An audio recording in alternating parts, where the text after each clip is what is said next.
Hello guys, welcome back to my channel. At ako po pala si Teddy Forlanda, isang licensed real estate broker. At ang topic natin for today is about real estate investing. Okay, magbibigay po ako sa inyo ng isang halimbawa kung bakit napakaganda mag-invest sa real estate. Okay, meron pong dalawang tao na magkapareho ang kanilang sweldo at pareho silang milyonaryo. Ang isa ay bumili ng sports car at ang isa naman ay bumili ng real estate. So, ang bili nila sa sports car ng isa ay 5 million. Teka muna, meron pa bang 5 million na sports car? Siguro meron. Meron pa naman siguro mga second hand. Ewan ko. Ayun. At yung isa naman, ang ginawa niya sa kanyang 5 million ay nag-invest sa income property o yung mga property na mayroong income o pwedeng parentahan, Airbnb or kung ano pa man. At nag-down siya ng 20% sa property na iyon. So, ang 20% ng 5 million is 1 million. Tama po ba?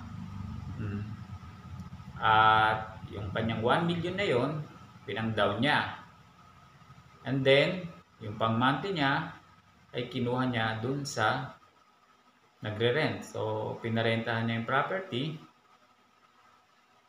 At yung nagre-rent ay siya ang nagbabayad ng monthly amortization. So, meron pa siyang surplus na 4 million na pwede niya rin ibili pa ng iba pang mga properties kung gugustuhin niya. Pero sisimplify ko na lang ano po. So, doon na lang muna isang property lang po muna tayo ha.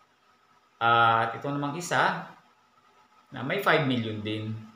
So, pareho sila may 5 million eh. Ang binili niya dun sa kanyang 5 million ay yung sports car. At kinash niya yung sports car na 5 million. So, wala siya mortgage, okay? And then, after 15 years, itong bumili ng real estate property na may income dahil pinarerentahan niya, yung value ng property niya after 15 years ay dumoble. So, 5 million naging 15 million dahil sa inflation. Ang pinuhunan niya lang, alalahanin niyo po, ay 1 million lang. So, after 15 years, yung 1 million na kanyang pinaluwal para sa down payment dun sa kanyang property at i-mortgage na minamantlihan nung umuupa, after 15 years na fully paid na, ay naging 10 million yung value. So, from 1 million, after 15 years, naging 10 million. Dahil nga, in-invest niya sa real property. At ito namang isa na bumili ng sports car, after 15 years, yung kanyang sports car ay wala na sa kalahati yung value ng kanyang pinagbilan. Kung nabili niya ng 5 million, hindi niya na may benta ito kahit mga 2.5 million after 15 years. So, depreciated na yan.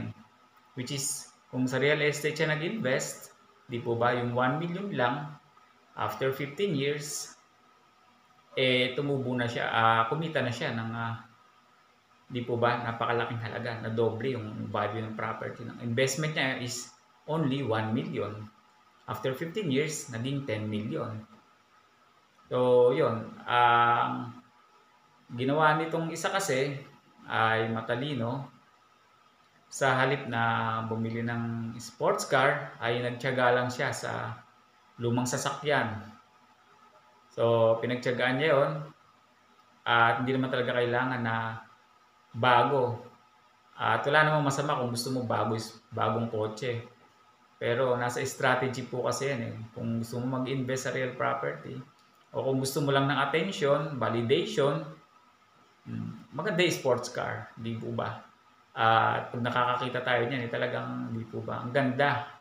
Ang ganda tingnan. Pero pagdating ng araw naman, yung value naman yan ay depreciated na.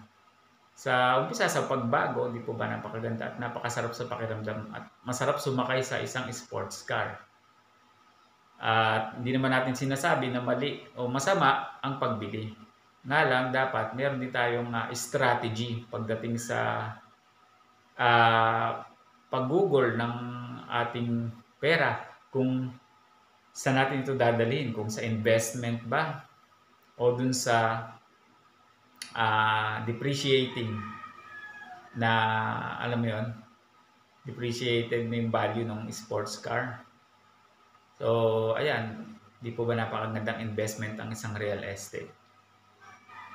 At nga pala, yung isang may 5 million dati na bumili ng real estate, na-multiply pa niya yon sapagkat na fully paid niya yon at nagmamonthly pa rin yung umuupa, napapaupa niya pa rin tuloy-tuloy.